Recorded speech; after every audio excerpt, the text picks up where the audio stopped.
Hello everyone, আসসালামু আলাইকুম। তোমাদের সবাইকে স্বাগত জানাচ্ছি আরও একটি নতুন ভিডিওতে। আজকে আমরা অর্থনীতি দ্বিতীয় পত্রের তৃতীয় অধ্যায়ে লেকচার 3 নিয়ে আলোচনা করব।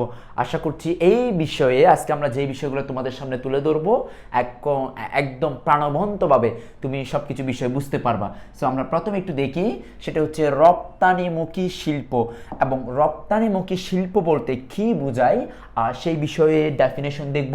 এবং এই বিষয় থেকে কিন্তু তোমার হচ্ছে সিকিউ প্রশ্ন হয়, যেহেতু সৃজনশীল প্রশ্ন হয় তার মানে একটু মনোযোগ দিয়ে ভিডিওটা দেখতে হবে, কারণ এখান থেকে যেহেতু সৃজনশীল প্রশ্ন হবে। আচ্ছা, রপ্তানিমুখী শিল্প শব্দটার মধ্যেই একটা জিনিস লুকায়িত আছে, সেটা হচ্ছে রপ্তানিমুখী। তার মানে এখানে এমন দ্রব্য উৎপাদন করা হবে যেটার উদ্দেশ্য থাকবে রপ্তানি করার জন্য। আমরা একটু প্রথমে ডেফিনেশনটা দেখি। দেখো, দেশে উৎপাদিত পণ্য সম্পূর্ণরূপে বিদেশের বাজারে রপ্তানি করার উদ্দেশ্যে যেই শিল্প গড়ে ওঠে তাকে বলা হচ্ছে রপ্তানিমুখী শিল্প। অর্থাৎ যেসব পণ্য বৈদেশিক চাহিদা ও রপ্তানি সম্ভাবনা বেশি থাকে সেসব পণ্যের শিল্পকেই রপ্তানিমুখী শিল্প বলা হয়। এবং রপ্তানিমুখী শিল্পের মূল উদ্দেশ্য কি দেখো, দেশে রপ্তানি বৃদ্ধির মাধ্যমে বৈদেশিক বাণিজ্যের প্রসার এবং বাণিজ্য থেকে হচ্ছে প্রবৃত্তি কি করা, লাভ করা। এবং সেই সাথে এখানে আমরা রপ্তানিমুখী শিল্পের বিকাশ করতে হলে কতগুলো বিষয় দেখতে হবে, সেই বিষয়গুলো তুলে ধরেছে। দেখো, প্রথমত রপ্তানি শিল্পের বিকাশের জন্য যেসব পণ্য বিদেশের চাহিদা রয়েছে সেগুলো কোনটি উৎপাদন তুলনামূলক ব্যয় সুবিধা আর সেটা আগে দেখতে হবে, সেটা খতিয়ে দেখে সেটা উৎপাদন করতে হবে। 2 নম্বর হচ্ছে দ্বিতীয়ত বহির্বিশ্বের বিভিন্ন দেশের পণ্য চাহিদা ও বাজার সম্পর্কে ধারণা এবং তথ্য পেতে হবে এবং নিজেদের উৎপাদিত পণ্যের বাজার অনুসন্ধান করা। তারপর হচ্ছে বিদ্যমান অপরাপর পণ্যের সাথে প্রতিযোগিতার ধরন প্রকৃতি কী করা, আলোচনা করা। এই সবগুলো হচ্ছে রপ্তানিমুখী শিল্পকে আরও কিভাবে বেগবান করা যায়, কিভাবে আরও অগ্রসর করা যায় সেই বিষয়ে পূর্ণাঙ্গ আলোচনা। এবং আমি তোমাকে এখন যে বিষয়টা তোমার সামনে তুলে ধরবো সেটা হচ্ছে বাংলাদেশে রপ্তানিমুখী শিল্প স্থাপনের প্রয়োজনীয়তা। কেন রপ্তানিমুখী শিল্প দরকার সেই বিষয়ে খুঁটিনাটি আলোচনা। 1 নম্বর আমরা যে বিষয়টা দেখব সেটা হচ্ছে শিল্পভিত্তিক প্রসার। 1 নম্বর কি, শিল্পভিত্তিক প্রসার। তার মানে হচ্ছে শিল্পভিত্তিক প্রসারের জন্য বাংলাদেশ হচ্ছে রপ্তানিমুখী শিল্প দরকার। 2 নম্বর হচ্ছে বৈদেশিক মূলধনের আগমন। যেহেতু আমরা রপ্তানিমুখী শিল্প গড়ে তুলব, এগুলো বিদেশে রপ্তানি হবে, তার মানে বৈদেশিক মূলধন আমাদের দেশে আসবে। এরপর হচ্ছে রপ্তানি বাণিজ্যের প্রসারের জন্য। তারপর হচ্ছে উন্নয়নের জন্য অর্থসংস্থান। উন্নয়নের জন্য কি, অর্থসংস্থান। এরপর হচ্ছে দেশজ কাঁচামালের সদ্ব্যবহার। আমাদের দেশে যত ধরনের কাঁচামাল আছে সবগুলো যাতে সদ্ব্যবহার করা যায়। এরপর হচ্ছে শিল্প উন্নয়নের জন্য। তারপর হচ্ছে কর্মসংস্থানের জন্য। এরপর হচ্ছে শিল্প প্রযুক্তি উন্নয়নের জন্য। এখানে আমি সবগুলো পয়েন্ট তোমাদের সামনে তুলে ধরেছি যেগুলো হচ্ছে রপ্তানিমুখী শিল্পের প্রসার ঘটাবে। আশা করি তোমরা সহজেই বিষয়গুলো ব্যাখ্যা করে পরীক্ষার খাতায় লিখতে পারবা। এখন আমরা দেখব বাংলাদেশের প্রেক্ষাপটে রপ্তানিমুখী শিল্প কোনগুলো এবং সেগুলো নিয়ে হচ্ছে বিস্তারিত আলোচনা। প্রথমে আমরা দেখব সেটা হচ্ছে পাট শিল্প নিয়ে। কোন শিল্প, পাট শিল্প নিয়ে। দেখো, পাট পরিবেশ বান্ধব শিল্প। কোন শিল্প, পরিবেশ বান্ধব শিল্প। বাংলাদেশে বিশ্বের বৃহত্তম পাট উৎপাদনকারী দেশ, বৃহত্তম কিন্তু। পাটকে বাংলাদেশে সোনালী আঁশ বা হচ্ছে গোল্ডেন ফাইবার অফ বাংলাদেশ বলা হয়। পাটকে বাংলাদেশে অর্থকরী ফসলও বলা হয়। এই সবগুলো কিন্তু এমসিকিউর জন্য খুবই গুরুত্বপূর্ণ। আচ্ছা, পাট উৎপাদনে বাংলাদেশের অবস্থান শীর্ষে ছিল, বর্তমানে এই শিল্পের অবস্থান বিশ্বে হচ্ছে কি, দ্বিতীয়। তাহলে পাট শিল্পে উৎপাদনে এবং রপ্তানিতে বাংলাদেশের অবস্থান হচ্ছে কি, দ্বিতীয়। এবং সেই সাথে বাংলাদেশের উৎপাদিত পাট জাত সুতার সবচেয়ে বড় বাজার হচ্ছে তুরস্ক। বাংলাদেশ থেকে সবচেয়ে বেশি পাট রপ্তানি করা হয় সেটা হচ্ছে তুরস্কে। এরপরে রয়েছে হচ্ছে চীন, এরপরে রয়েছে ভারত, এরপরে রয়েছে হচ্ছে মিশর, এরপর হচ্ছে ইরান, এরপর হচ্ছে বেলজিয়াম, এরপর হচ্ছে রাশিয়া, এরপর হচ্ছে পাকিস্তান, এরপর হচ্ছে মেক্সিকো। আমাদের শুধু প্রথমটা জানলেই হবে, সবগুলো জানতে হবে না। Bangladesh Jute Mill Corporation, BJMC, Bangladesh Jute Mill কর্পোরেশনের তথ্য মতে পাট পণ্য থেকে বৈদেশিক রপ্তানির প্রায় 65% রয়েছে বাংলাদেশের নিয়ন্ত্রণে। তার মানে পাটের মাধ্যমে যতটুকু কি হয়, রপ্তানি আয় হয়, এর মধ্যে 65% বাংলাদেশ কি করতে পারে, আয় করতে পারে। এগুলো হচ্ছে আমাদের পাট শিল্প সম্পর্কিত কিছু শর্টকাট ট্রিক্স, যেগুলো তোমার এমসিকিউতে কাজে আসবে। আচ্ছা, এখন পাট শিল্পের গুরুত্ব, বাংলাদেশের প্রেক্ষাপটে পাট শিল্পের গুরুত্ব কি কি সেই বিষয়গুলো একটু দেখি। 1 নম্বর হচ্ছে কর্মসংস্থানের সুযোগ। পাট শিল্পের মাধ্যমে বাংলাদেশে ব্যাপক কর্মসংস্থানের কি হয়, সুযোগ হয়। 2 নম্বর হচ্ছে পাট পরিবেশ বান্ধব। পাট শিল্পের মাধ্যমে কিন্তু কখনোই পরিবেশ দূষিত হয় না, যেটার মাধ্যমে হচ্ছে পরিবেশ বান্ধব।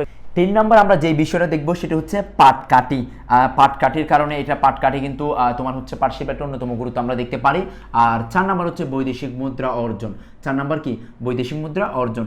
5 নম্বর হচ্ছে মোট দেশজ উৎপাদন। মোট দেশজ উৎপাদন, এই সবগুলো পাট শিল্পের গুরুত্ব, এবং এটার উপর ভিত্তি করে আমরা পাট শিল্পের প্রতিটা বিষয় কি করতে পারবো, আলোচনা করতে পারবো।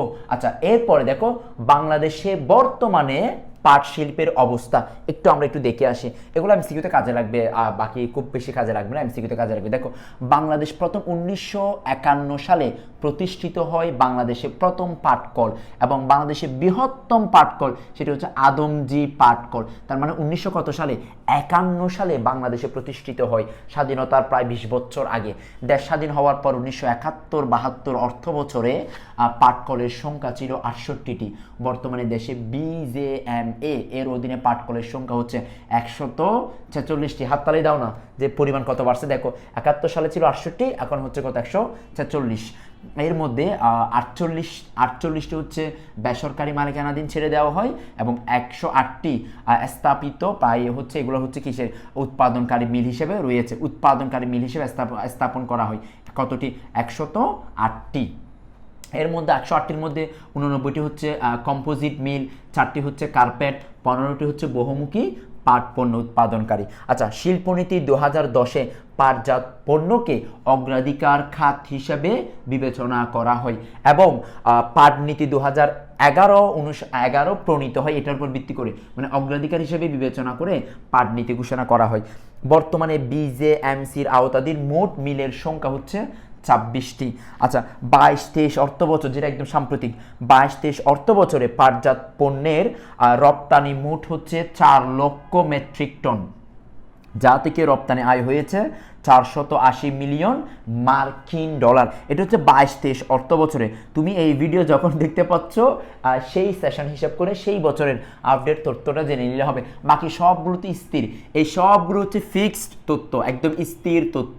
শুধুমাত্র শেষের তথ্যটা হচ্ছে সাম্প্রতিক তথ্য আমরা অ্যাড করেছি, সেটা তোমাকে প্রতি বছর দেখতে হবে। আচ্ছা, এরপর আমরা যাই হচ্ছে পরবর্তীতে। দেখো, বাংলাদেশে পাট শিল্পের সমস্যা। মজার একটা বিষয় আছে, আমি তোমাদেরকে বলি। বাংলাদেশে আমরা একটু আগের লেকচার তুমি আমার পেয়েছো, কুটির শিল্প, ক্ষুদ্র শিল্প, অতি ক্ষুদ্র, মাঝারি, বৃহৎ শিল্পের সমস্যা এবং সমাধান। না, একই রকম রপ্তানিমুখী যতগুলো শিল্প আসে, চা শিল্প, চামড়া শিল্প, তৈরি পোশাক শিল্প, সবগুলার আমি কিছু কমন সমস্যা দিব, আবার সেগুলো উল্টিয়ে সমাধান দিব। সো ততক্ষণ তোমাদের ভিডিওটা পুরো দেখতে হবে। আচ্ছা, আমি একটু শর্টকাট একটু আলোচনা করে যাই। পাট শিল্পের সমস্যা, 1 নম্বর হচ্ছে প্লাস্টিকের ব্যবহার, এটা হচ্ছে চালের মূল্য বৃদ্ধি পায়, সরকারি নীতিমালার অভাব, মধ্যবর্তী ব্যবসায়ী, বিকল্প দ্রব্যের উপস্থিতি, মান নির্ধারণের সমস্যা, সরকারি পর্যায়ে প্রতিবন্ধকতা, মিল কারখানার দৌরাত্ম্য, মজুতকরণের সমস্যা, বাজার তথ্য সরবরাহের সমস্যা, এটা হচ্ছে উন্নত যন্ত্রাংশের ব্যবহার। এই সবগুলো হচ্ছে পাট শিল্পের কি সমস্যা, এই সবগুলো হচ্ছে পাট শিল্পের কি সমস্যা।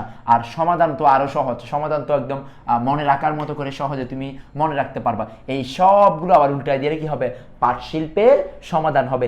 শিখেছো তুমি সমস্যা, উল্টাই দিলে সেটা কি হবে, সমাধান হবে। আচ্ছা, একটু চোখ বুলিয়ে যায়, আমি বললে তোমার মনে রাখাটা সহজ হবে, ওই জন্য একটু বলে যায়। দেখো, 1 নাম্বার, গুণগত মানসম্পন্ন বীজ উৎপাদন, উন্নত চাষাবাদ পদ্ধতি, তারপর হচ্ছে কীটপতঙ্গ প্রতিরোধ করা, তারপর হচ্ছে সরকারের সঠিক নীতিমালা প্রণয়ন করা, ঋণদান কর্মসূচি, গুদামজাতকরণের ব্যবস্থা করা। এরপর হচ্ছে তথ্যের প্রসার, কিসের প্রসার, তথ্যের প্রসার। তারপর হচ্ছে শ্রমিকদের দক্ষতা বৃদ্ধি, এরপর হচ্ছে কূটনৈতিক তৎপরতা, তারপর হচ্ছে শ্রমিকদের মজুরি বৃদ্ধি, এরপর হচ্ছে উন্নত যন্ত্রাংশের ব্যবহার, সর্বশেষ হচ্ছে মধ্যবর্তী ব্যবসায়ীদের অস্তিত্ব কি বিলুপ, মধ্যবর্তী ব্যবসায়ীদের অস্তিত্ব বিলুপ। আশা করি তোমরা সহজে অ্যান্সার করতে পারবা এবং সহজে মনেও রাখতে পারবা। সো এটা নিয়ে তোমাদের কোনো কনফিউশন থাকার দরকার নেই, একদম সহজে তুমি মনে রাখতে পারবা। আচ্ছা, এরপর আমরা যদি একটু দেখি, সাধারণত এই টপিকটা থেকে একটু কয়েকটা এমসিকিউ আমরা একটু দেখি। সেটা হচ্ছে দেখো একদম শর্টকাটে, সেটা হচ্ছে বাংলাদেশে পণ্যের পাটজাত এবং মূরকের বাধ্যতামূলক ব্যবহার আইন 2010 অনুসারে 17টি পণ্য, দেখো আমরা অনেক সময় দেখবা বিভিন্ন প্যাকেটজাত করতে হয় না, যে প্রত্যেকটা দ্রব্যের ক্ষেত্রে প্যাকেট, এরকম 17টা পণ্য 2010 সালে সরকার আইন করে দিয়েছে যেগুলো পাটজাত হতে হবে, নাহলে কিন্তু হবে না। এর মধ্যে একটা হচ্ছে ধান, মানে ধান, এরপর হচ্ছে চাল, এরপর হচ্ছে গম, এরপর হচ্ছে ভুট্টা, সার, চিনি, মরিচ, হলুদ, পেঁয়াজ, রসুন, ডাল, ধনিয়া, আলু, আটা, ময়দা, তারপর হচ্ছে কুত্তুসি, কোড়া, পোল্ট্রি ফিড, এরপর হচ্ছে ফিশ ফিড, এই সবগুলো রয়েছে যে তোমার হচ্ছে মোড়কের ক্ষেত্রে পাটজাত দ্রব্য, মানে পাটজাত দ্রব্য ব্যবহার করতে হবে। পাট পণ্যকে উৎসাহিত করতে 6 মার্চ, আজকে হচ্ছে এটা এখন ফেব্রুয়ারি মাস, 6 মার্চ জাতীয় পাট দিবস হিসাবে পালন করা হয়। তাহলে বাংলাদেশের পাট দিবস কত তারিখ? মার্চের 6 তারিখ। বাংলাদেশে পাট শিল্পের ভবিষ্যৎ উজ্জ্বল এবং সম্ভাবনাময় রয়েছে। এর কারণসমূহ নির্ভর, বাংলাদেশের পাট শিল্প কেন উজ্জ্বল এবং কেন সম্ভাবনাময়, এর অনেকগুলো কারণ আছে। এর মধ্যে 1 নাম্বার যেটা, সেটা হচ্ছে পাট পরিবেশ বান্ধব। 1 নাম্বার কি? পাট হচ্ছে কি পরিবেশ বান্ধব। 2 নাম্বার হচ্ছে আধুনিক উৎপাদন কৌশল, বর্তমানে কিন্তু আধুনিক উৎপাদন কৌশল ব্যবহার করে অধিক পরিমাণে পাট উৎপাদন করা যায়। আর 3 নাম্বার হচ্ছে বিনিয়োগের ক্ষেত্রে সুবিধা, বিনিয়োগের ক্ষেত্রে কি সুবিধা।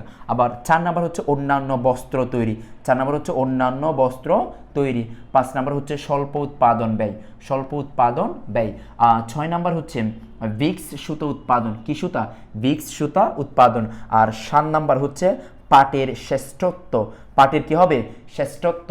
আশা করি তোমরা সহজে এই বিষয়গুলো মনে রেখে সর্বোচ্চ নাম্বার অর্জন করতে পারবা। সো আমারও বিশ্বাস ইনশাল্লাহ তোমার সামনে যে আসন্ন যে পরীক্ষাই হোক, তুমি সর্বোচ্চ ডেডিকেশন দিয়ে সর্বোচ্চ নাম্বার অর্জন করতে পারবা, এতে কোনো সন্দেহ নেই। সো আমরা পাট শিল্প নিয়ে বিস্তারিত আলোচনা করেছি, এখন আমরা দেখব হচ্ছে বস্ত্র শিল্প।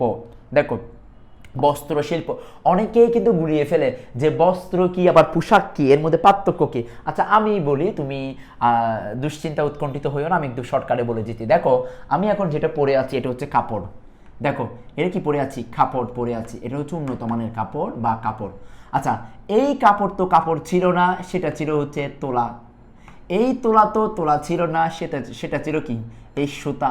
এই সুতা রিলেটেড যত আলোচনা, সুতার কারখানা যত আছে, তোলার কারখানা যত আছে, এই সবগুলোকে বলা হয় কি? বস্ত্র শিল্প।